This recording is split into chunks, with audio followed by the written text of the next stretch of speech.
¿Preguntado usted cuál es el propósito de nuestra fe, mi hermano?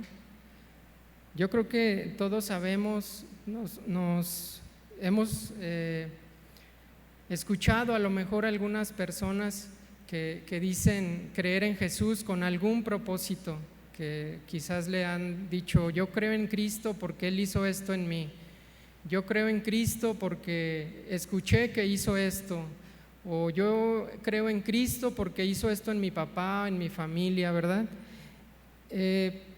La verdad es que desde hace 2000 años, mis hermanos, que Jesús vino a este mundo, muchas personas lo vieron, lo conocieron cuando Él estuvo aquí, convivieron con Él, así como lo podemos vernos aquí uno a otro. Las personas que vivieron en ese tiempo así veían a Jesús cara a cara, ¿se imaginan? Escucharon audiblemente su voz, ¿verdad? No como la mía, así toda gangosa. Quizás Él tenía una voz ronca, ¿verdad? Fuerte. Y contemplaron su rostro, también vieron sus obras, sus milagros, vieron cómo Él mismo dispuso su vida para ser crucificado, vieron cómo Él fue sepultado, cómo también resucitó y más impresionante, vieron cómo ascendió al cielo, mis hermanos. Hubo gente que fue testigo de todo eso, y gracias a esas personas que vieron físicamente esos sucesos, es que gracias también a que el Señor los inspiró a que ellos escribieran todas esas experiencias, esos testimonios, es que hoy tenemos la descripción de cómo sucedieron específicamente, y ahí la tenemos, mis hermanos, en la Biblia. Y esos acontecimientos, pues sin lugar a duda, marcaron un antes y un después en la historia, ¿verdad? Hubo muchas personas también que vivieron desde esos años, pero no estaban cerca de Jesús, no se encontraban quizás así como en esta zona, aquí León.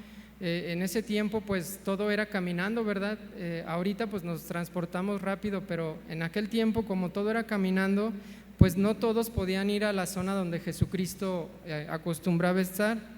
Sin embargo, a pesar de que no lo vieron, sí escucharon los mensajes que se divulgaban acerca de Jesús y sus enseñanzas, y esas personas que estaban alejadas, por ejemplo, en el caso de Pablo, del apóstol Pablo, ahí vemos cómo los viajes misioneros, él se dedicó precisamente a eso, a divulgar el mensaje de las buenas nuevas de Jesús, ¿verdad? Y otro caso, hablando de cómo se trasladaba este mensaje de boca en boca, pues también, si recordamos, puede ser el caso de la mujer samaritana que nos habla ahí en Juan 4:7. Juan 4:7 comienza diciendo: vino una mujer de Samaria a sacar agua, y Jesús le dijo: dame de beber, ¿verdad? La mujer samaritana le dijo: ¿cómo tú, siendo judío, me pides de beber a mí, que soy mujer samaritana? Y bueno, Jesús comienza a presentarse con ella, y le dijo: si conocieras el don de Dios y quién es el que te pide, el que te dice dame de beber, tú le pedirías y Él te daría agua viva. Y bueno, la mujer le dijo, pues en su razonamiento le dijo: pero ¿cómo me la vas a dar, verdad, si tú no tienes con qué sacarla? Entonces le comenzó a decir ahí una serie de historia donde le dijo: ¿acaso eres tú mayor que nuestro padre Jacob, que nos dio este pozo, del cual bebieron él y sus hijos? Y respondió Jesús y le dijo: cualquiera que bebiera de esta agua, mujer, volverá a tener sed jamás, mas el que bebiera del agua que yo le daré no tendrá sed jamás, sino que el agua que yo le daré será en él una fuente de agua viva. Bueno, la mujer, pues aprovechando esta oportunidad, le dice, ¿verdad? Pues dame de esa agua, por favor, para yo ya no volver a venir. Pero ¿qué pasa, mis hermanos? Ahí Jesús la confrontó, ¿verdad?, con su pecado.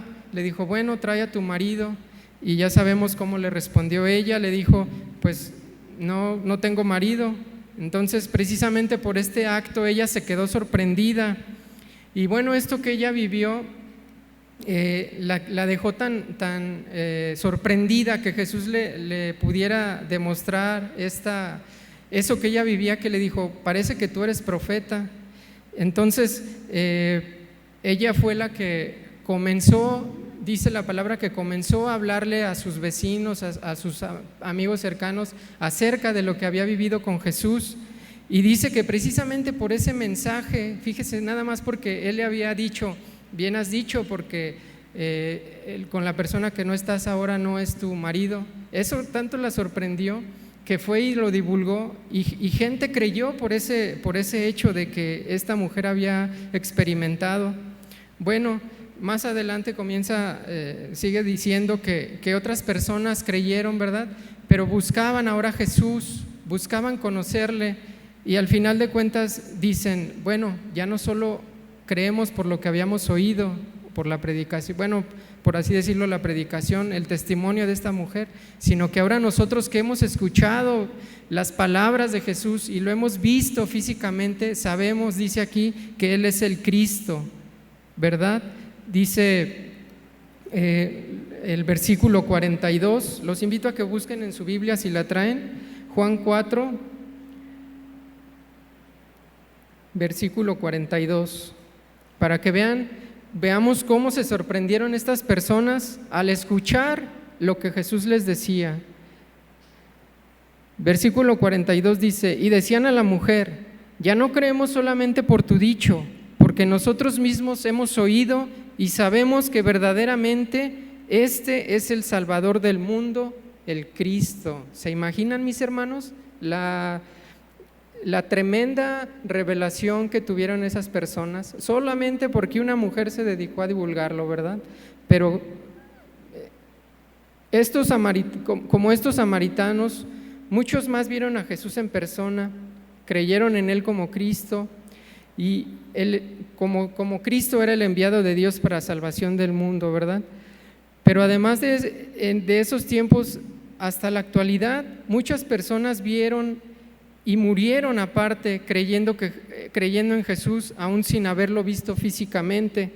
Inclusive muchos perdieron su vida por creer en Jesús y fueron asesinados, siendo martirizados a causa de creer en alguien a quien no habían visto en persona. ¿Se imaginan la convicción de esas personas, mis hermanos? Pero aunque no lo vieron, sí escucharon sus palabras, esas mismas palabras que Jesús habló mientras estuvo en este mundo, y creyeron en Él por medio de ese evangelio que alguien les compartió.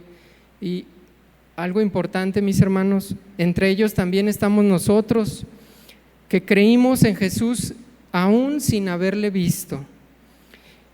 En esta carta que vamos a leer a continuación, se nos muestra cómo los apóstoles le explicaban a los primeros cristianos acerca del mensaje que ellos les estaban transmitiendo, porque ellos sí habían visto, sí habían estado con Jesús y habían sido enseñados directamente por Él en persona. Los invito a que ahora vayamos a Primera de Juan, desde el capítulo 1, versículo 1.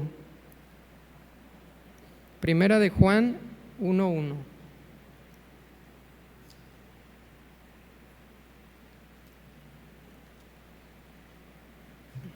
Y dice así: les escribimos acerca de lo que siempre ha existido.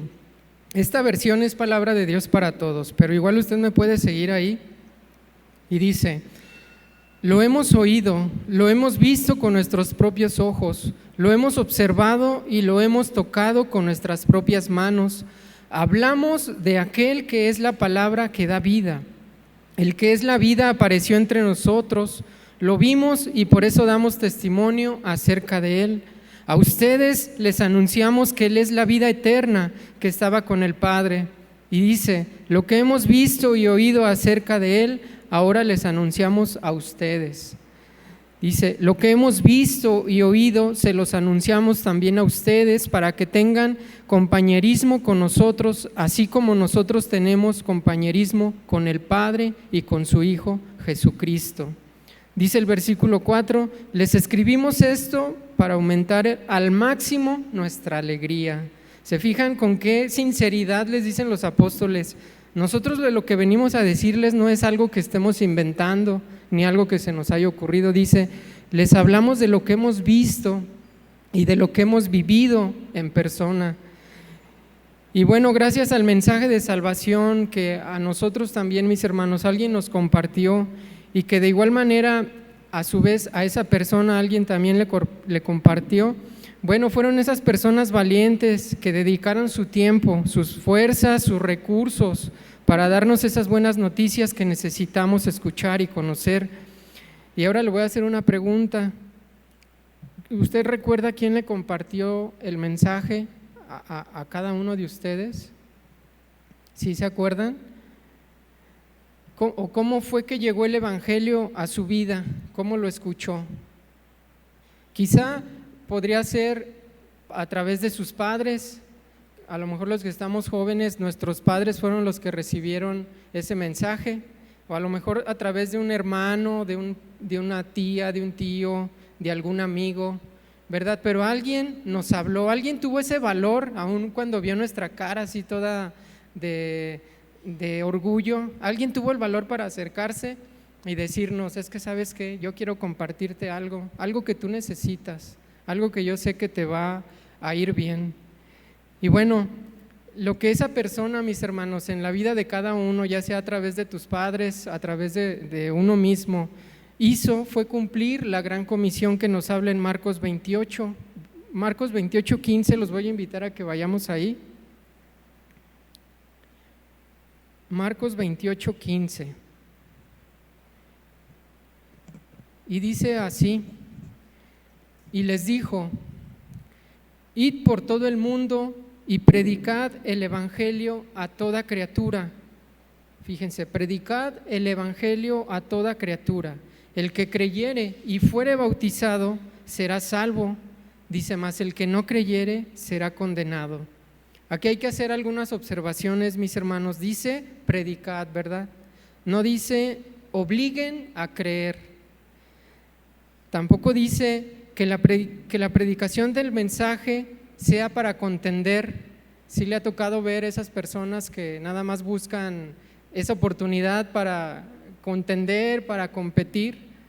Bueno, pues eso no es lo que dice aquí. Dice, tampoco nos marcó un número exacto o un número aproximado de cuántas personas son a las que les tenemos que compartir, ¿verdad? Por si alguien había escuchado de algunos lugares donde dicen que tienes que predicarle a ciertas personas.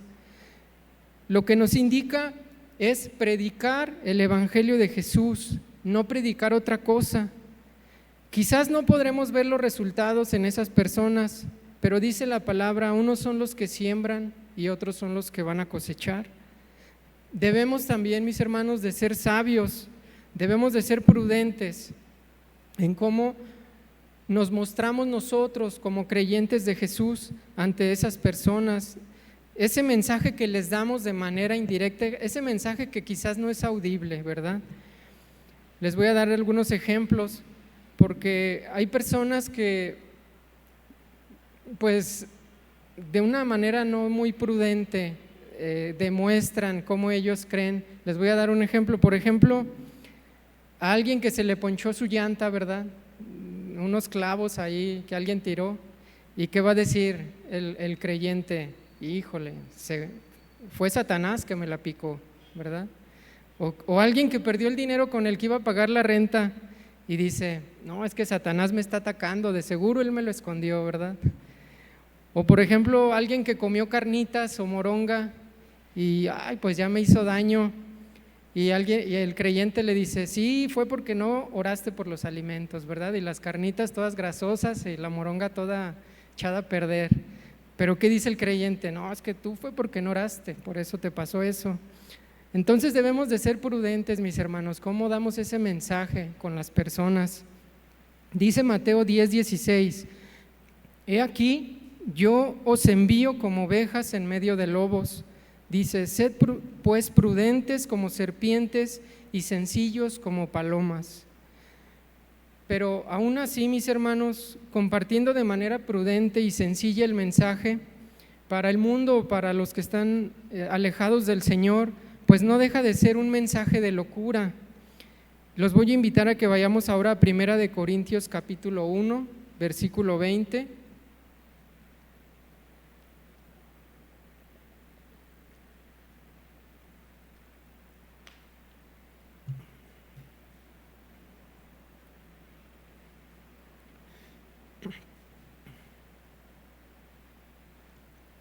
Primera de Corintios 1:20 dice: ¿en qué queda el filósofo? Esta es la versión Palabra de Dios para Todos. Sígame usted en la versión que traiga. Dice: ¿en dónde queda el filósofo?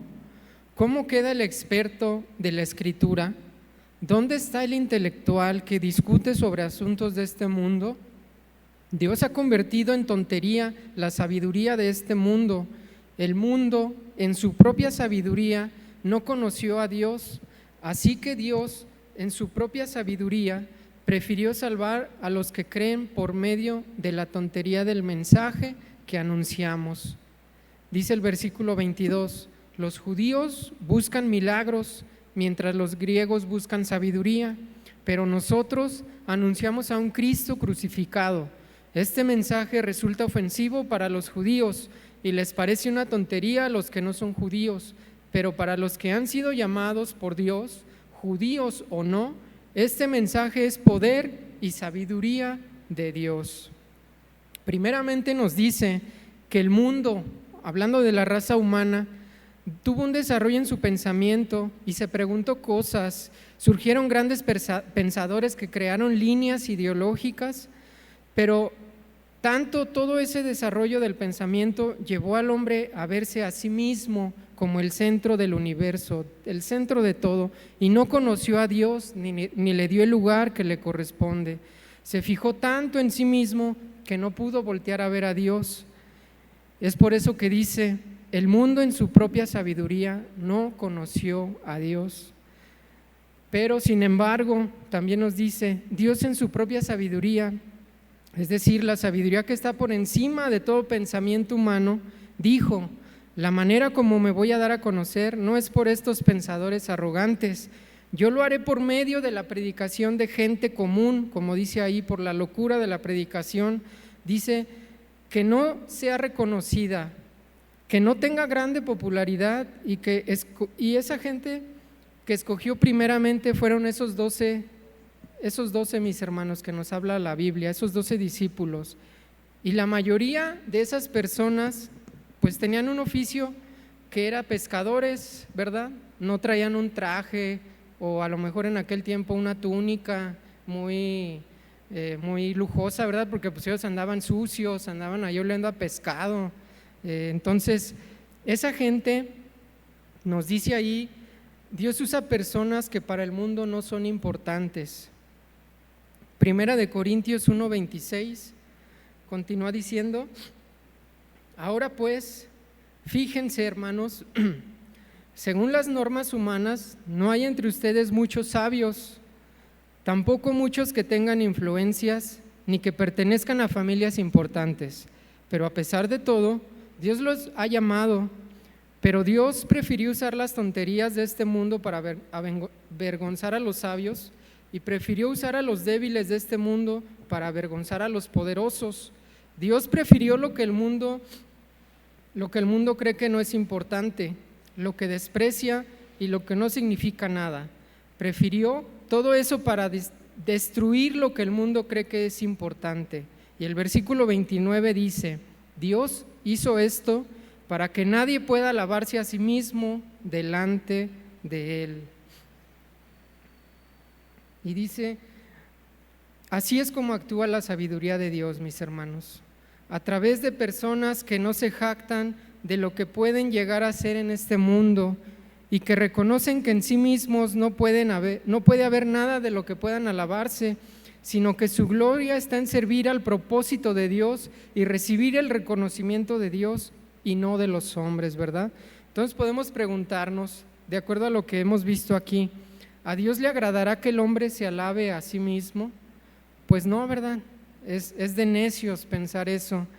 Sin embargo, hoy en día, mis hermanos, aunque usted no lo crea, podemos ver entre los líderes religiosos que se identifican como cristianos, es decir, seguidores de Cristo, a muchas personas, no pocas personas, a varias personas que se hacen llamar apóstoles, profetas o directores, y que todo lo que hacen va dirigido a tener ese reconocimiento hacia su persona, atrayendo la fama, la popularidad, el estatus social religioso, el contacto con las figuras públicas como presidentes, artistas y algunas personalidades, inclusive algunos que han probado la miel del poder, se han unido a la política y han dejado sus iglesias.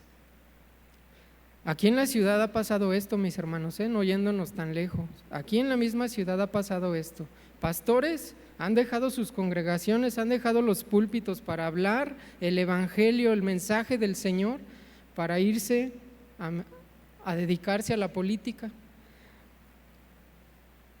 Pero quizás también usted ha visto algunos por internet, los que están haciendo estas personas, es decirle al mundo: hey, voltéenme a ver, aquí estoy, reconózcanme, alábenme, porque aún sin saber ustedes, yo les estoy mintiendo. Es lo que esas personas están haciendo, están mintiendo acerca de sus mensajes. Dicen,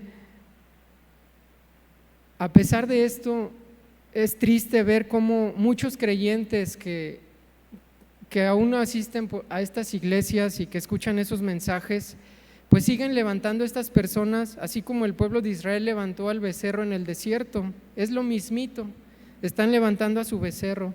Y un ejemplo de cómo estos líderes hacen crecer el número de personas, pues es con amenazas, es obligándolos a creer, sometiéndolos, porque meten temor en las personas de recibir algún castigo si no se someten a ellos, si niegan a hacerlo. Y otro ejemplo pues también es atrayendo gente por medio de eventos masivos, ¿verdad?, que quizás muchos han escuchado, y que buscan, pues solo buscan impresionar a los que asisten a esos eventos, a esas campañas, donde lo que les prometen es que Dios tiene un milagro para ellos. Fíjese, les prometen, el eslogan dice: ven por tu milagro, no dice ven a ver si Dios te da tu milagro, les ponen ven por tu milagro. Y bueno, prometen sanidad para enfermos, prosperidad económica para los que están en alguna deuda.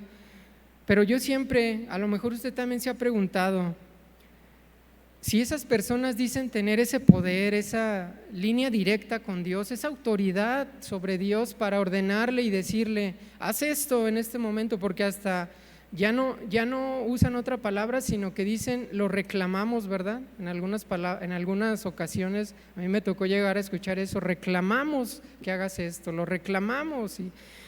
Y bueno, si estas personas dicen tener esa seguridad, esa convicción de que Dios está a su disposición en lo que ellos quieran hacer, yo me pregunto, ¿por qué son tan egoístas y no acuden a esos lugares donde de verdad sí hay gente en necesidad, como un hospital, ¿verdad?, como un lugar donde de verdad la gente sí está sufriendo y necesita esa ayuda? Yo no sé si a usted le ha tocado estar alguna vez en un hospital, pero ahí es triste ver, aún para los que están cuidando a sus enfermos, es una situación triste. Pero ¿por qué esta gente que dice tener esas habilidades o ese favor de Dios, pues no va a esos lugares? Quizá Dios no tendrá un milagro preparado para ellos. Sería una buena pregunta, ¿verdad?, para hacérselas a esas personas. Sin embargo, pues la gente, movida por su necesidad o interés, acude a esas campañas para recibir eso que les prometieron, pero la mayoría de las veces pues el milagro fue que le desaparecieron su dinero, ¿verdad?, que pues ya salió con menos y su enfermedad ahí siguió. Y bueno, esto es lo mismo que sucedió hace algunos años en lo que se llamó como las indulgencias. No sé si ustedes habían escuchado hablar de las indulgencias. Bueno, mire, ahorita que acaba de suceder lo que falleció el reciente Papa, pues pueden ver la magnitud de la Basílica de San Pedro, pero hace mucho tiempo no había dinero para construirla, ¿verdad? Y pues había un Papa que se llamaba León X. Entonces pues él inventó esta estrategia, dijo: pues ¿cómo le hago para recaudar dinero para construir la basílica? Y pues se le ocurrió, dijo: pues vamos a decirle a la gente que nos dé una monedita, y que cuando ellos escuchen que la monedita caiga en el cofre, en la cajita donde la vamos a ir recolectando, pues el alma del difunto que él tenga va a brincar, va a salir del purgatorio y va a brincar directamente al cielo. ¿Y qué cree que la gente hacía? Pues usted que se imagina, ahí está la basílica, ¿verdad? Entonces, pues la gente en su afán de lo fácil, de seguridad, pues es que una moneda, ahí va, una moneda, ya salió mi familiar, ¿verdad? Pero bueno, aunque suene impresionante, mis hermanos, eso es lo mismo que sucede hoy en día en estos mal intencionados eventos. Y precisamente esto nos lleva a lo que vamos a ver ahora. Los invito a que vayamos a 1 de Corintios 1:22. 1 de Corintios 1:22. Dice: los judíos buscan milagros, mientras los griegos buscan sabiduría, pero nosotros anunciamos a un Cristo crucificado. Este mensaje resulta ofensivo para los judíos y les parece una tontería a los que no son judíos, pero para los que han sido llamados por Dios, judíos o no, este mensaje es poder y sabiduría de Dios. Los judíos estaban tan acostumbrados a ver la gloria de Dios manifestada, como cuando vieron que se abrió el mar, como vieron esa columna, como vieron que descendía el pan del cielo, el maná, que estaban tan acostumbrados a ver milagros, por eso pedían milagros para creer en ese mensaje. Inclusive, mis hermanos, otro ejemplo, que esto no fue a un discípulo ni a un apóstol, sino a mismo Jesús se lo dijeron, lo podemos ver en Juan 2:16, cuando Jesús llegó y vio a toda esa gente que estaba mercadeando en el templo. El versículo 16 nos dice así, Juan 2:16: a los que estaban vendiendo palomas les dijo: sáquenlas de aquí, no hagan de la casa de mi padre una plaza de mercado. Cuando esto sucedió, los seguidores recordaron que estaba escrito: la emoción que siento por tu casa acabará conmigo. Ahí en su versión van a ver que dice el celo por tu casa, ¿verdad? Por tu casa. Entonces el versículo 18 dice: los judíos le respondieron: ¿qué señal milagrosa puedes mostrarnos para probar que tienes derecho de hacer esto? En versión Reina Valera dice: ¿qué señal nos muestras tú? Es decir, que a Jesús le dijeron: a ver, pues andas haciendo todo esto, pero a ver qué señal nos vas a mostrar para creer que tú tienes el poder para hacer esto. Fíjense, a mismo Jesús le exigieron que les mostrara las pruebas. ¿Alguna vez a usted le han dicho, mi hermano, cuando le habla a alguien: pues a ver, pruébame lo que me estás diciendo? ¿Sí? ¿Verdad? Hay gente que dice: pues a ver, si tú dices que eso es, a ver, pruébamelo. Entonces, pues ni Jesús se libró, mi hermano. Sin embargo, a mí me impresiona la actitud que estos judíos tuvieron, una actitud algo muy contradictoria, al decir que honraban a ese Dios, al Dios de Abraham, de Isaac y de Jacob. Y vamos a ver, mis hermanos, por qué digo que esto es muy asombroso. Vamos a leer una historia que ya algunos han de conocer, que es la historia de la resurrección de Lázaro. Los voy a invitar a que vayamos juntos leyendo en Juan 11. Para los que no traen Biblia, si nos pueden apoyar ahí con la pantalla. Juan 11, versículo 17. Juan 11 dice así: vino pues Jesús y halló que hacía ya 4 días que Lázaro estaba en el sepulcro. Fíjense, 4 días.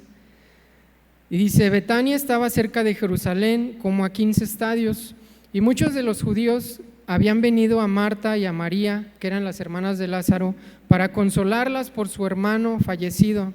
Entonces Marta, cuando oyó que Jesús venía, salió a encontrarle, pero María, la otra hermana, se quedó en casa. Dice el versículo 21: y Marta dijo a Jesús: Señor, si hubieras estado aquí, mi hermano no habría muerto. Yo imagino que ella estaba llorando. Dice: mas también sé ahora que todo lo que pidas a Dios, Dios te lo dará. Jesús le dijo: tu hermano resucitará. Y Marta dijo: sí, yo sé que resucitará en la resurrección en el día postrero.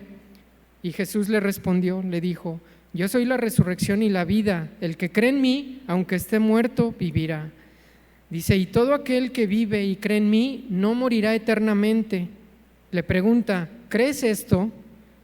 Y ella le dijo, sí, Señor, yo creo, he creído que tú eres el Cristo, el Hijo de Dios, y que has venido al mundo. Imagínense, ella ya tenía también esa revelación. En el versículo 28 dice, habiendo dicho esto, fue y llamó a María, la otra hermana, diciéndole en secreto, el maestro está aquí y te llama. Ella cuando lo oyó se levantó rápido, deprisa, dice, y vino a él. Jesús todavía no había entrado a la aldea, sino que estaba en el lugar donde Marta lo había encontrado. Entonces los judíos, fíjense, aquí entran en acción los judíos, dice, entonces los judíos que estaban en casa con ella y la consolaban, cuando vieron que María se había levantado deprisa y había salido, la siguieron diciendo, va al sepulcro a llorar ahí. María, cuando llegó a donde estaba Jesús, al verle se postró a sus pies diciéndole, Señor, si hubieras estado aquí yo no habría muerto mi hermano. Jesús entonces, al verla llorando y a los judíos que la acompañaban también llorando, se estremecieron en espíritu y se conmovió y dijo, ¿dónde le pusiste? Y le dijeron, Señor, ven y ve. Y dice, Jesús lloró. Entonces dijeron entonces los judíos, mirad, otra vez los judíos ahí entre ellos, entre sus diálogos, dice, mirad cómo le amaba. Y algunos de ellos dijeron, fíjense, ¿no podía que abrió los ojos al ciego? Ya habían visto cómo Jesús había dado la vista al ciego. Dice, ¿no podía que abrió los ojos al cielo haber hecho también que Lázaro no muriera? Entonces el versículo 38 dice, Jesús profundamente conmovido otra vez vino al sepulcro. Era una cueva y tenía una piedra puesta encima. Y dijo Jesús, quita la piedra. Y Marta, la hermana del que había muerto, le dijo, Señor, ya hiede, porque ya son 4 días. Jesús le dijo, ¿no te he dicho que si crees verás la gloria de Dios? Entonces quitaron la piedra de donde había sido puesto el muerto y Jesús, alzando los ojos a lo alto, dijo, Padre, gracias te doy por haberme oído. Yo sabía que siempre me oyes, pero lo dije por causa de la multitud que está alrededor, para que crean que tú me has enviado. Y habiendo dicho esto, clamó a gran voz, Lázaro, ven fuera. Y el que había muerto salió. Imagínense, hermanos, esa escena, atadas las manos y los pies con vendas y el rostro envuelto en un sudario. Y Jesús les dijo, quítenselas, desatadle, dejadle ir. El versículo 45 dice, entonces muchos de los judíos que habían venido para acompañar a Marta y a María, vieron lo que hizo Jesús y creyeron en él. Pues ¿quién no iba a creer con semejante asombro, verdad? Imagínense un muerto de 4 días resucitar. Dice versículo 46, pero algunos de ellos fueron a los fariseos y le dijeron lo que Jesús había hecho. Entonces los principales sacerdotes y los fariseos reunieron un concilio, se juntaron y dijeron, ¿qué haremos? ¿Qué haremos? Porque este hombre hace muchas señales. Si le dejamos así, todos creerán en él y vendrán los romanos y destruirán nuestro lugar santo y nuestra nación. Fíjense lo que ellos les preocupaba. Entonces Caifás, uno de ellos, sumo sacerdote aquel año, les dijo, vosotros no sabéis nada, ni pensáis que nos conviene, ni pensáis que nos conviene que un hombre muera por el pueblo y no que toda la nación perezca. Versículo 53 dice, así que desde aquel día acordaron matarle. Esas mismas personas que estaban ahí cuando vieron que esa figura salía de la cueva, fíjense, que ese muerto que ellos habían visto que había fallecido, ahora estaba vivo, ahora acordaban matarle. Podemos continuar en el versículo 12, en el capítulo 12, Juan 12, en el versículo 1, dice, 6 días antes de la Pascua vino Jesús a Betania, donde estaba Lázaro, el que había estado muerto, y a quien había resucitado de los muertos. Y le hicieron ahí una cena, y Marta servía. Y Lázaro era uno de los que estaban sentados a la mesa con él. Imagínense, mi hermano, ¿no? De verdad que, pues sí, fue algo sorprendente. Y el versículo 9 dice: gran multitud de los judíos supieron entonces que él estaba ahí, y vinieron no solamente por causa de Jesús, sino también para ver a Lázaro. Era la sensación, pues, semejante milagro, dice, a quien había resucitado de los muertos. Y el versículo 10: pero los principales sacerdotes acordaron dar muerte también a Lázaro. Dice, porque a causa de él muchos de los judíos se apartaban y creían en Jesús. Y esto es lo que les dije, mis hermanos, que de verdad me impresiona. Imagínense cómo ver que alguien resucita, que después de 4 días, la necedad de estas personas, la ambición de su poder, de decir, es que nos van a destruir nuestro lugar, nuestro lugar donde mandamos, donde somos las principales cabezas. Ellos tenían esa ambición de poder. Y ese poder lo cegó tanto que aún al ver cómo ese cadáver que ya tenía 4 días en el sepulcro, solo por la palabra de Jesús, recobró la vida.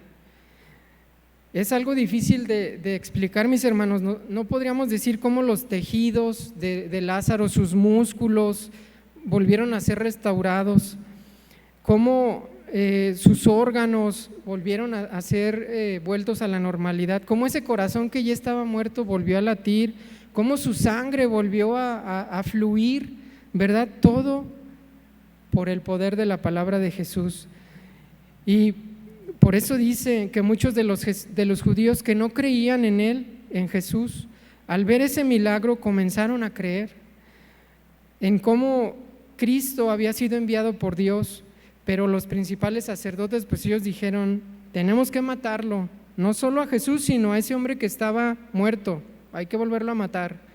Y que ahora nos está haciendo pues un dolor de cabeza porque nos está quitando nuestros adeptos. Bueno, en ese momento los fariseos estaban en una competencia por hacer que la gente no creyera en Jesús, sino que continuara con la fe que tenían anterior, y por eso estaban tan desesperados que tomaban esas decisiones tan drásticas. Todo giraba en torno a creer, a lo que los judíos creían o no creían. Pero dice el apóstol Pablo en la primera carta a los Corintios: los judíos piden señales y los milagros, y los judíos piden señales y milagros, y los griegos piden sabiduría, precisamente por eso. Pero asimismo al día de hoy existe en la gente del mundo esa polarización también entre creer o no en Jesús, porque algunos dicen, creo en Jesús o creo en Buda, creo en Jesús o creo en Mahoma, ¿verdad? Creo en Jesús, o ahora lo nuevo, creo en mí mismo, ¿verdad? Como nos dice la nueva doctrina de la posmodernidad, el creer en ti mismo, o creo en Jesús, o creo en mi apóstol, ¿verdad? Como en muchas iglesias tienen. Y bueno, es en lo que es en eso, en lo que creamos, en lo que estamos depositando toda nuestra fe. Y ahora vamos a ver qué nos dice la Biblia, que es la fe, mis hermanos. ¿Recuerdan lo que dice Hebreos 11:1? Los voy a invitar a que lo leamos nuevamente.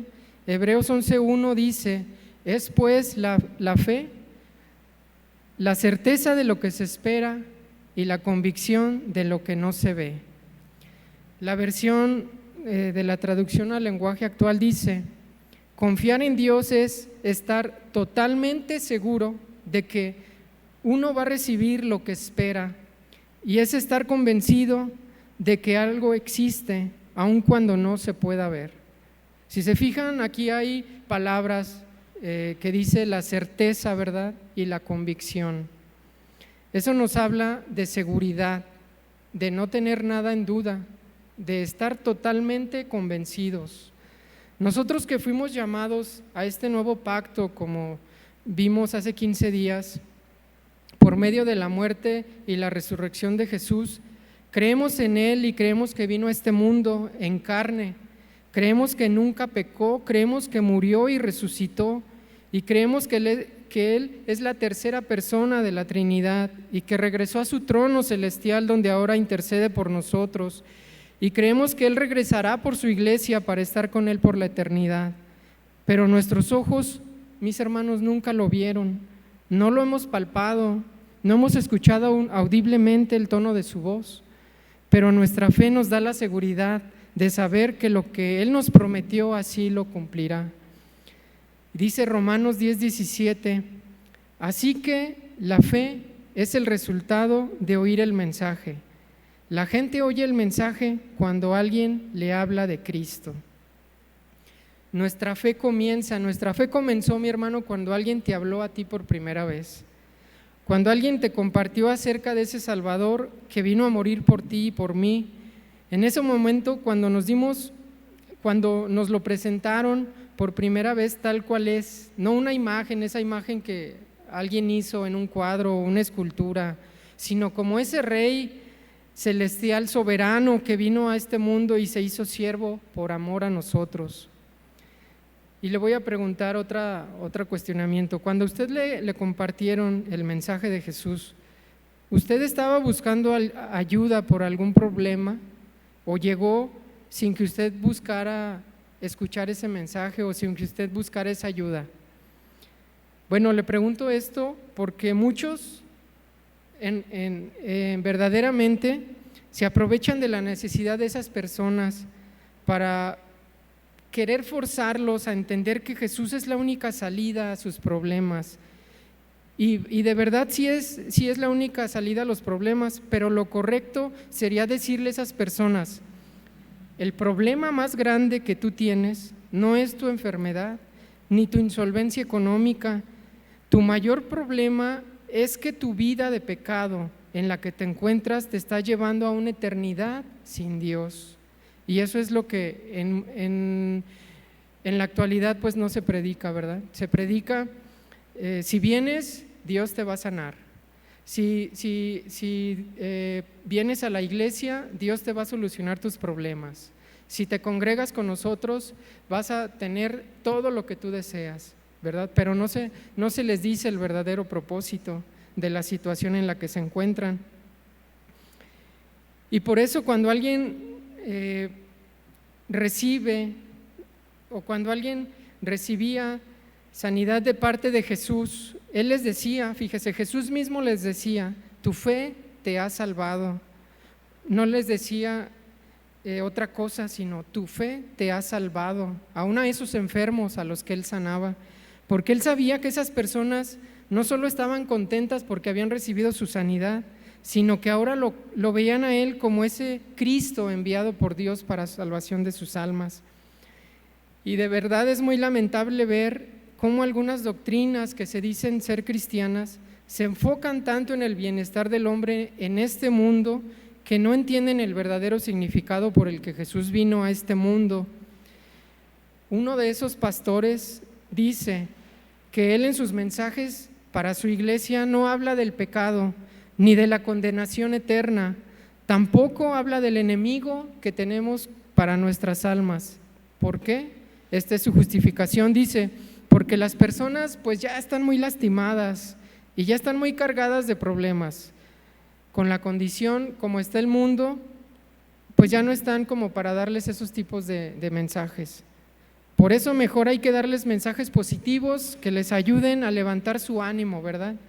Que piensen que son especiales y que Dios los quiere tener, los quiere tanto que los quiere bendecir en todas las áreas de su vida. Trayendo a memoria las palabras dichas nuevamente por Jesús cuando comenzó su ministerio, fueron: arrepentíos porque el reino de los cielos se ha acercado. Eso lo podemos ver en Mateo 4:17. Y los voy a invitar ahora que vayamos a Primera de Pedro 1:3.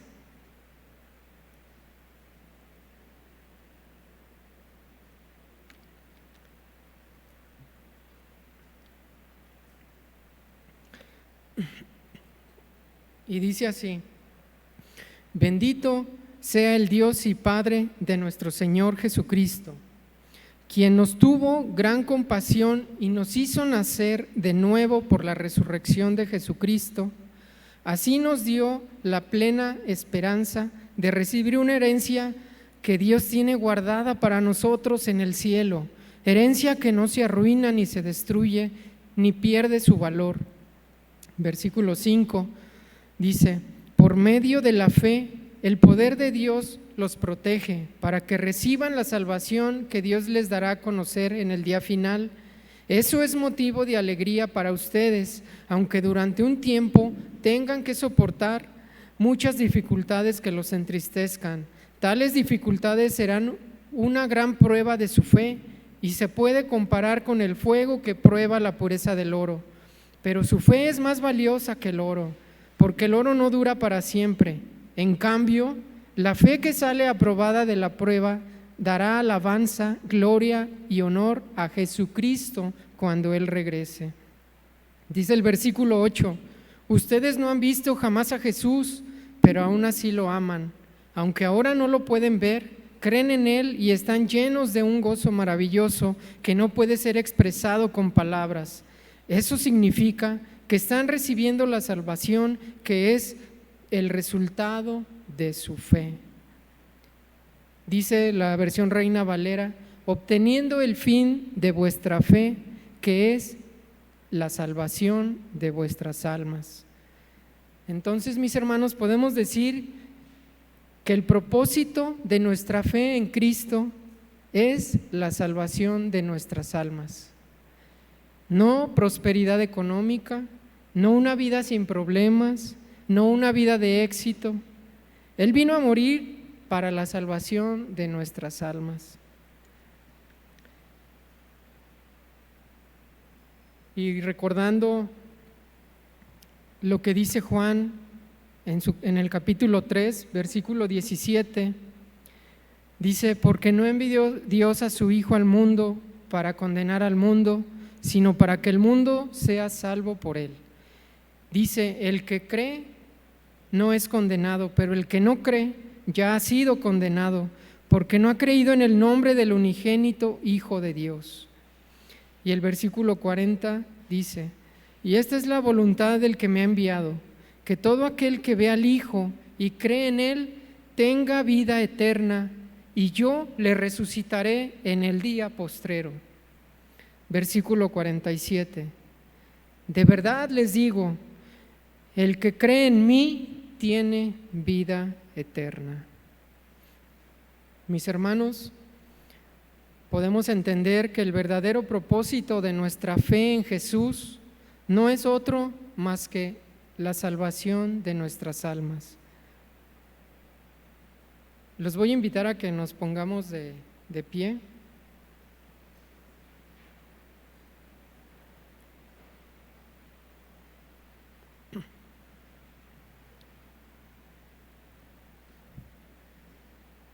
¿Y qué le parece si, cerrando nuestros ojos, se acuerda de aquel momento en el que le compartieron la palabra, o como la palabra llegó a usted? Si fue por medio de sus papás, los que lo trajeron al camino de Dios, o a esa persona que le compartió. ¿Qué le parece si damos gracias al Señor por esa persona que tuvo el valor para hablarnos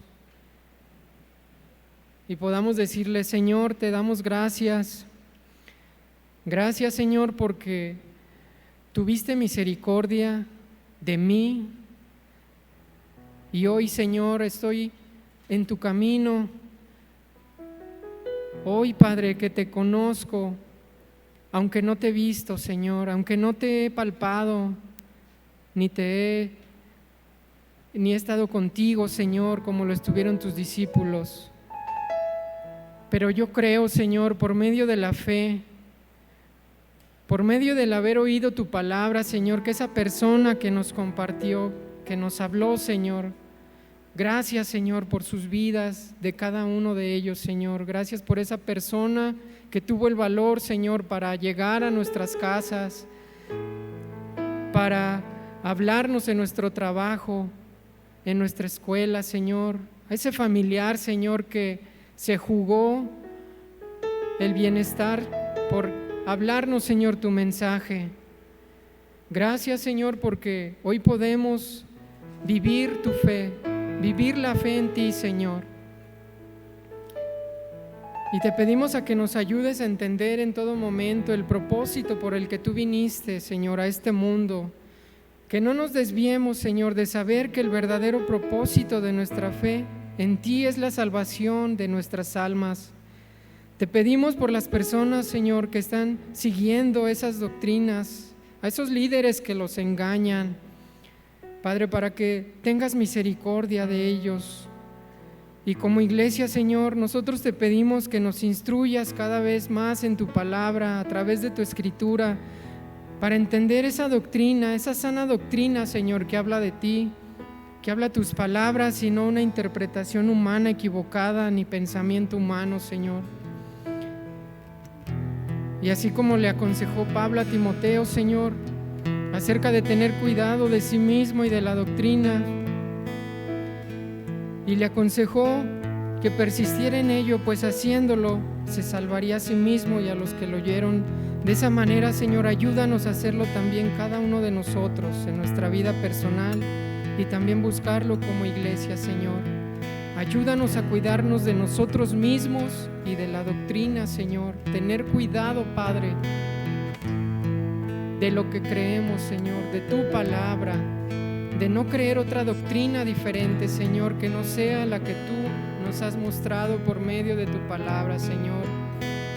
Gracias te damos por haber enviado a tu Hijo Jesucristo para que nosotros podamos, Señor, tener esa oportunidad de ser salvos por medio de la fe en Él. Gracias te damos, Señor.